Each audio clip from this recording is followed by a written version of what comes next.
வணக்கம். காலை நேர பிரதான செய்திகளின் ஊடாக நர்மதா சிறில் முதலில் தலைப்பு செய்திகள். அத்தியாவசிய மருந்துகளுக்கு பற்றாக்குறை இல்லை, சுகாதார அமைச்சு. உரிய முறையில் பொதி செய்யப்பட்ட தேங்காய் எண்ணெய் மாத்திரமே விற்பனைக்கு. மாகாண சபை தேர்தலுக்கான ஆரம்பகட்ட பணிகள் முன்னெடுப்பு. காசாவில் உண்மையான பட்டினி நிலை இன்றாம். இனி விரிவான செய்திகள். நாட்டில் மிகவும் அத்தியாவசிய மருந்து பொருட்களுக்கு பற்றாக்குறை இல்லை என சுகாதார அமைச்சு தெரிவித்துள்ளது. சுகாதாரம், வெகுசன ஊடகம் மற்றும் மகளிர் வலுவூட்டல் பற்றிய துறைசார் மேற்பார்வை குழுவின் கலந்துரையாடலின் போதே சுகாதார அமைச்சின் அதிகாரிகள் இதனை தெரிவித்துள்ளனர். கடந்த வருடங்களில் கொள்முதல் நடவடிக்கையில் ஏற்பட்ட தாமதம் காரணமாக தற்போதைய மருந்து பற்றாக்குறை ஏற்பட்டுள்ளது. எனினும் அத்தியாவசிய மருந்து பொருட்களுக்கு தட்டுப்பாடு ஏற்படவில்லை என்று இதன்போது சுட்டிக்காட்டப்பட்டுள்ளது. இந்த நிலையில் எதிர்வரும் 2026 ஆண்டிற்கான கொள்முதல் நடவடிக்கைகள் ஏற்கனவே ஆரம்பிக்கப்பட்டுள்ளதால் மருந்து பற்றாக்குறை விரைவில் நிவர்த்திக்கப்படும் என்றும் உறுதியளிக்கப்பட்டுள்ளது. அத்துடன் இந்த ஆண்டு இறுதிக்குள் நாட்டில் 80 முதல் 90% அத்தியாவசிய மருந்து பொருட்கள் கிடைக்கும் என சுகாதார அமைச்சின் அதிகாரிகள் தெரிவித்துள்ளனர். உரிய முறையில் பொதி செய்யப்பட்ட தேங்காய் எண்ணெயை மாத்திரம் எதிர்காலத்தில் விற்பனை செய்வதற்கு அனுமதிக்க தீர்மானிக்கப்பட்டுள்ளதாக நுகர்வோர் விவகார அதிகார சபை தெரிவித்துள்ளது. உரிய முறையில் பொதி செய்யப்படாத தேங்காய் எண்ணெயில் கலப்படம் செய்யப்படுவதாக கிடைத்த முறைப்பாடுகளை தொடர்ந்து நாடு முழுவதும் சோதனை நடவடிக்கை முன்னெடுக்கப்பட்டது.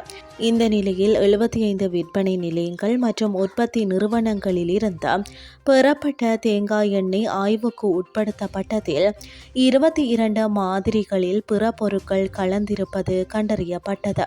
இதற்கமைய நுகர்வோர் தரமான தேங்காய் எண்ணெயை பெறுவதனை உறுதிப்படுத்தும் வகையில் தெங்கு அபிவிருத்தி அதிகார சபை மற்றும் நுகர்வோர் விவகார அதிகார சபை ஆகியன இணைந்து உரிய முறையில் பொதி செய்யப்பட்ட தேங்காய் எண்ணெயை மாத்திரம் விற்பனை செய்வதற்கு அனுமதிக்க தீர்மானித்துள்ளன.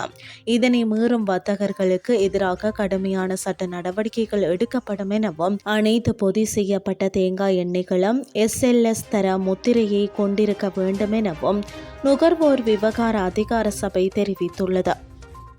மாகாண சபை தேர்தலை நடத்துவதற்கான ஆரம்பகட்ட பணிகள் முன்னெடுக்கப்பட்டுள்ளன.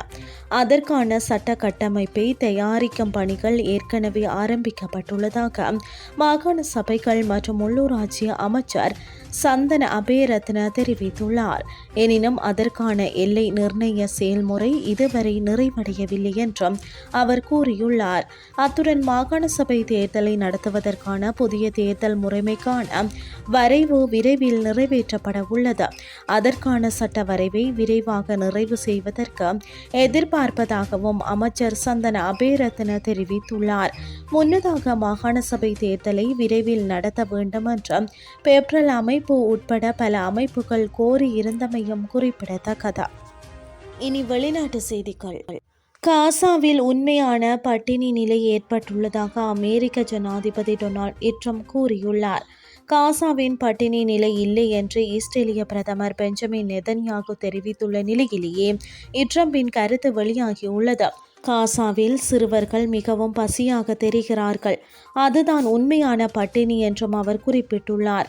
காசாவில் பட்டினியை தடுக்க மிகப்பெரிய அளவிலான உணவு தேவை என்று ஐக்கிய நாடுகளின் மனிதாபிமான துறை தலைவர் கூறியதை தொடர்ந்து ட்ரம்பின் கருத்துக்கள் வெளியாகியுள்ளன. இத்துடன் செய்திகள் யாவும் நிறைவடைகின்றது. அடுத்து இரவு 8:30 எதிர்பாருங்கள். நன்றி.